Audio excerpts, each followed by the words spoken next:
Hey guys, Pavlik here.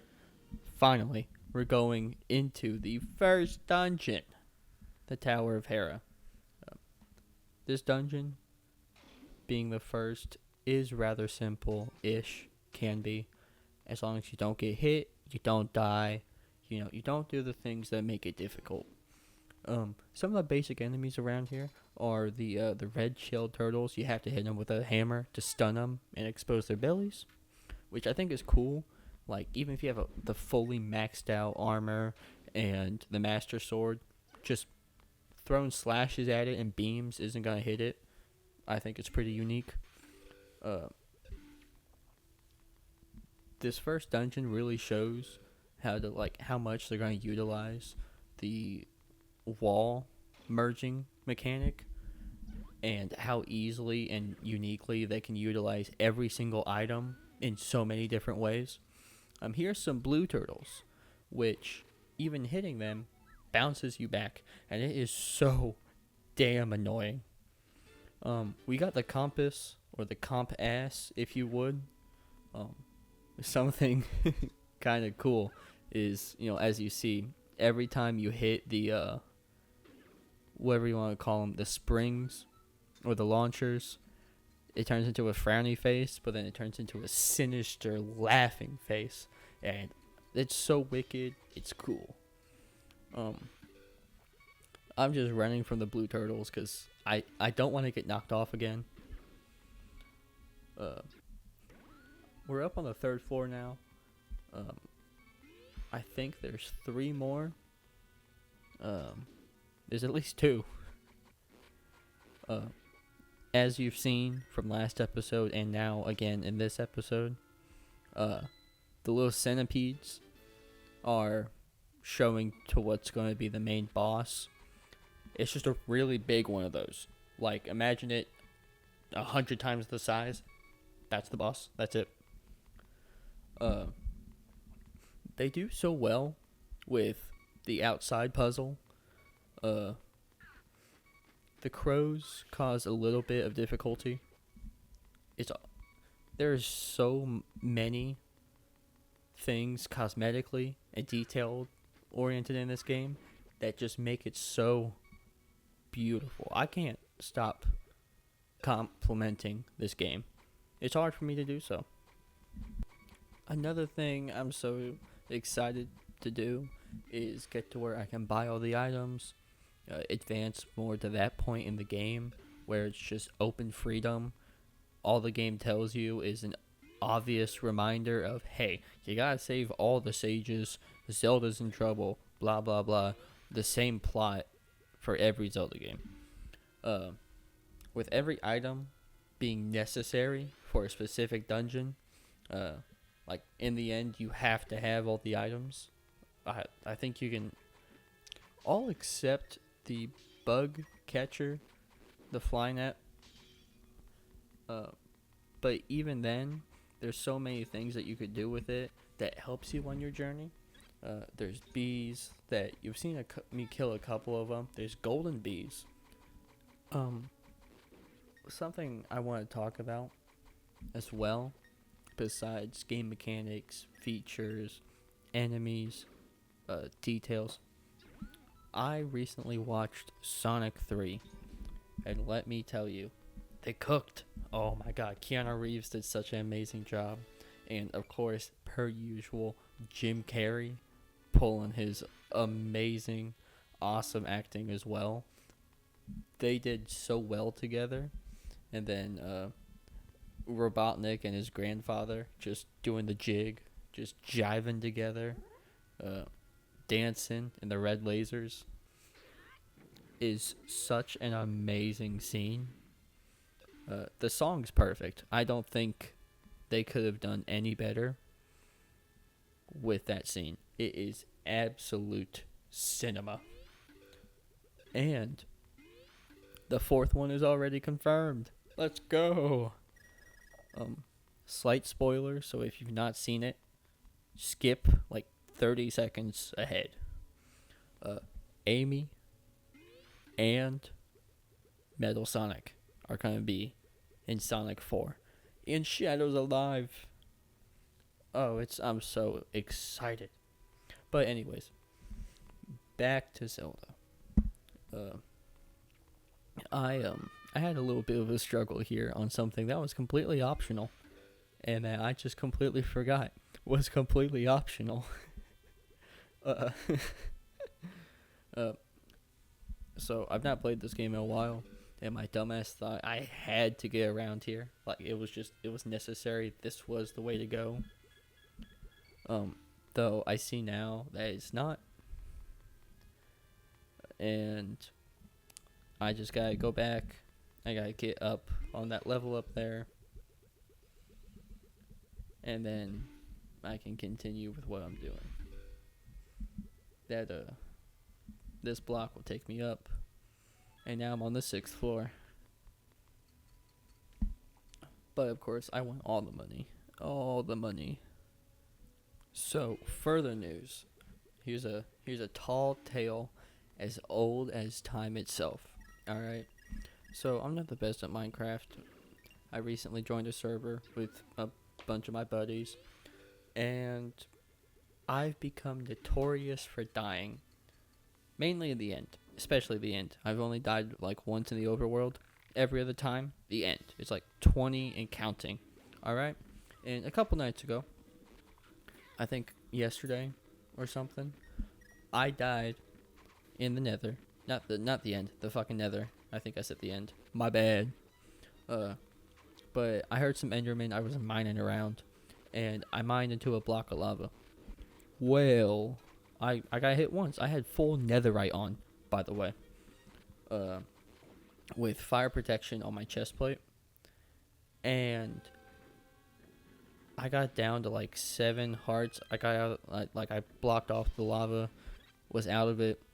I thought I was safe. You know, I was eating pumpkin pie. I still fucking died. I'm so I'm not that mad about it anymore. Cause a couple hours later, I cooled off. I went back to playing, and I have a whole set of nether again. But good God, was that infuriating. Short answer and long answer, yes. I have never. The only time I've ever been more angry was playing Overwatch. Holy crap, I'm so bad at that game. Like, I touched Overwatch once, and that was like, I think 6 years ago. Maybe 5. I'm never touching that piece of dog shit game again. Especially with Marvel Rivals being out. I might suck at that game a little less than Overwatch, but I can still have fun with it. I've been trying to get into different characters. Tonight I used like Punisher, Hawkeye. I don't get much time to play, but when I do, I try not to play the same characters, so I do end up using the same characters. It's a bad habit. Very bad habit. But in the end, I'm having fun. That's all that matters. So, all I gotta do next is I need to open the door. But I wasn't the brightest when I was playing this. I kept looking for chests and whatnot. And I gave up. As I should have to start with. Getting pretty close to the boss, actually. I believe the next floor is the boss fight. There's not much to the boss. He's got his simple. Oh my! I'm stupid. It's got your normal like 3 phases.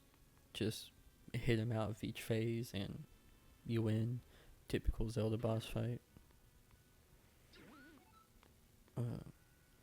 This tripped me up a little bit. Because the moment I saw that chest, yeah, I'm diving for it.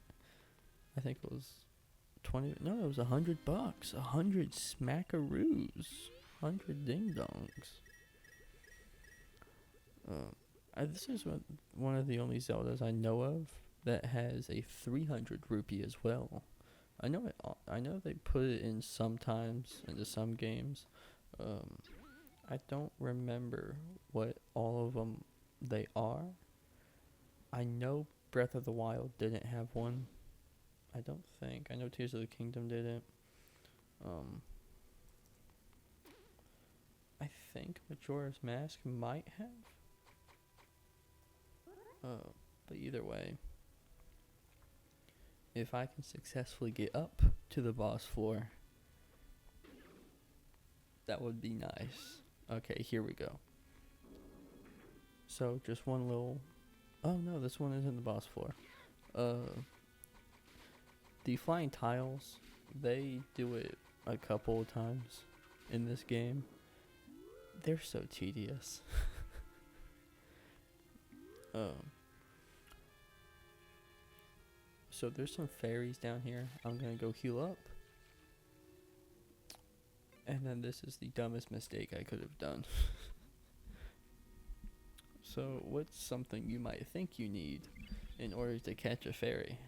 A bottle. Oh, well, what's something else you think you would need? Maybe a fly catcher. Just a net. Something that lets you scoop it up and put it in that bottle. Well, I surely am an idiot. Yeah, so I just wasted an 8-heart potion. So, yippee. Potions aren't hard to get in this game. It's 50 rupees, and money is easy to come by here. Absolutely easy. Something I would love to see them do, Nintendo, the little bounce things right there. What is it with the red X? The thing I just hit. Okay. I want them to make a mini game where it's just ping pong. Not ping pong. What is it? I am blinking on what in the hell I'm thinking about. Pinball. Holy crap, I'm an idiot. Pinball. Because that would be absolutely amazing. Link just going berserk. Absolutely nuts. Getting bounced left and right, left and right, left and right. Up and down. In a pinball machine. Like, that would be hilarious. Having, like, if you, like, in a regular pinball machine, if you got certain things to activate, you'd trigger a certain track to be open for extra points or whatnot. Well, you do that in Legend of Zelda, and it causes, like, a boss fight or a boss to appear. That would be so epic. So, I got a question for everyone. So, I know I have weird eating habits, like, I'm an enjoyer of pineapple and pizza. So I say it's kind of controversial for some people, I guess. I enjoy it. I know others do. Some hate it, say it should never be on pizza, blah, blah, blah. I don't care. That's not the point. I have recently found that one of my friends likes baked beans on their pizza. Yes, I'm going to provide an image. But, yes, you heard me. Baked beans. I'm going to give a trigger warning. I lose my appetite every time I fucking look at it. But I'll pause that. At the moment, we're in the boss fight. Okay, like I said, it's just a really, really big centipede. Not centipede, but kind of, I don't know. Big burger bug. Alright, this is the big burger bug. You toast him the more you hit him. You cook him more. He gets spicy. I think it's like 5 or 6 hits and he's gone. Really simple. It's a nice intro to the game, I feel like. I thought I was going to die, so I jumped down. They have hearts at the bottom here. It's really resourceful. It's very unlike Zelda from the games I've played. He should just be one more heart. Yeah, there we go. Or one more hit, heart, whatever. But that's it. That's the first dungeon. beat it at like 15 minutes flat from the beginning of this episode. I'm gonna keep going, actually. Gonna grab the heart container. And there's the pendant of power. There it is. That's that. All that's left is the pendant of wisdom, because we already got the pendant of courage from Zelda. And as the game said, it's perfect. And then here is the bird going absolutely bonkers. What I'll definitely want to do is I'm gonna do all the preparations to enter the next dungeon. So we're gonna warp to your house, not mine. No, your house. You watching right now. I'm gonna be at your house right now. See, that was me knocking at your door. But using the fast travel in this game is extremely easy. I love it compared to other fast travels. It reminds me a lot of Skyrim. Like, you just go to fast travel, you select, hey, I want to go here, pop, you're there. It's a lot faster with this being a newer game than Skyrim, and also it just not being Skyrim. I think what I want to do next is replenish the potion. I stupidly tried to put a fairy in, so I'm gonna go to Graham's house or the witch's house, whatever. She's the Graham, you know. Not the Graham you put in your nose, though. Just you Graham. It's just 50 rupees. It won't cost me nothing. She talks about going to Kakariko Village. I want to look at all the potions. The blue one just restores all your hearts. Like, nothing, no limit. The yellow, you become invulnerable for a short time, which I think is crazy. The purple potion, it does damage to surrounding enemies. I've never used this potion in the game. Not once, never ever. I might try it out. I might, I don't know. But we have a red potion again. It's safe. We're safe for 8 hearts, which is really good because I keep getting hit.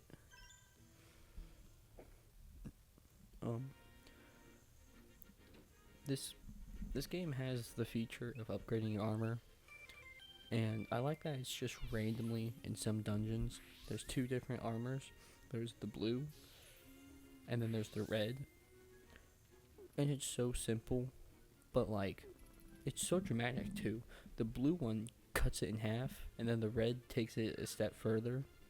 Like, some enemies just stop doing damage to you, or like they do like a quarter of a heart, which is just, that's nothing. That's falling in the water without those flippers. Which, if you talk to this guy, he says, oh, you could swim across to the building, blah blah blah. You have to go to the Zoros to get the quest. I've already spoken to the Queen of the Zoros, and you have to go to Kakariko Village, I do believe is what the name of the town is, to go to the merchant, and we have to go buy the smooth gem. You have to kill bees first, of course. Fucking bees. I pressed the wrong thing. I'm trying to get my tornado rod out because I hear a Maiamai, and I'm correct. Let's go. I have to wait until after I beat the next dungeon to be able to buy from Ravio, but it doesn't hurt to already have them so that when I do buy one, I can just instantly upgrade it. So I hear a couple Maiamais here and there. I'm not completely pressed to get all of them right now. I have time, and like, my final set of weapons might not require to have like every single item in the game upgraded. Um, I was stumbling around. I don't know why I couldn't find the shop. I kept looking on the map. I was just stupid. Here's the smooth gem. It's 200 schmuckaroos, smackers, dings.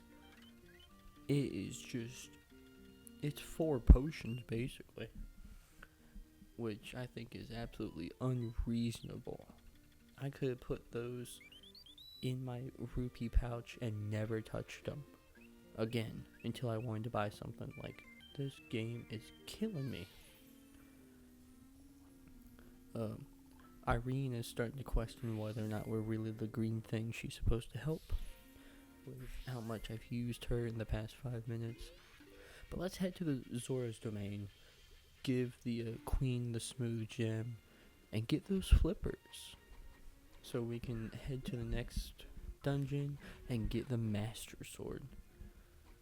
Haven't even gotten the Master Sword yet. Good lord. Already put a couple hours in this game, still don't have it. It's just so odd looking back at this game and others compared to like The Legend of Zelda Breath of the Wild or Tears of the Kingdom, where they're just like right there at the beginning. Like, it's crazy how much it's evolved or like the story's changed. It's not bad though. They've done a really good job. Always impresses me. So we threw in the smooth gem. She's unbloating, and she becomes this like much smaller, like more elegant sea creature, kind of clean. Everyone's appalled. The bloating has stopped, as I just said. You don't need to repeat me. She's questioning as if I wasn't the one who just freed her of her pool and helped her. I guess they're all dense, just like the water they're in. She doesn't know how she came to rely on the smooth gem. This queen is just so stupid. How does she rule anything? Well, we got what we needed. Now we can start dumping the oil back in the water. We got what we came for. Let's get the fuck out of here. She really isn't a good queen. Oh, I tell my Zoras to be nice to people, but they just don't listen. She's a terrible queen. Alright, guys. It sounds like anarchy's coming into play. But we found another Maiamai. They are everywhere. They, I don't think they're in any dungeons, but anywhere outside, they're there. In the sand, under a chicken, in the water, on the corner, on the wall. Like, there is no place they're not besides a dungeon. Like, going and robbing someone's house just for a Mai, you betcha. See, and there's one on the wall right there. What did I say? This game is just, it's so easy to predict sometimes. And there's just crows. There is nothing this game won't throw at you. I'm done with all my preparations. I'm gonna walk down south, and I'm gonna enter the House of Gales. You guys won't see any of it though. Don't worry, I won't ruin the surprise. Especially if you haven't played the game before. Don't worry. I think I'm good about not ruining shit like that. But hey, you're good. The secret's safe with me. You won't know what it is until the next video I post. That's a guarantee. I am trying to keep it somewhat consistent, like 1, maybe 2 a week, which is a lot better than what I've been doing. Like 2025, new year, new me, alright? The same shit everyone does every year, boring as fuck. Not really wanting to do that. You know, new year, better me. Because I was already somewhat uploading throughout 2024, which it wasn't a bad year for growth on my channel. I was pretty happy with it. And as per 2025, I want to do that but better. I want to continue to grow. I want to grow exponentially. I'm hitting 1,000 this year, if not 100,000. So, one of them's quite a stretch. But as always, subscribe, like, and enjoy.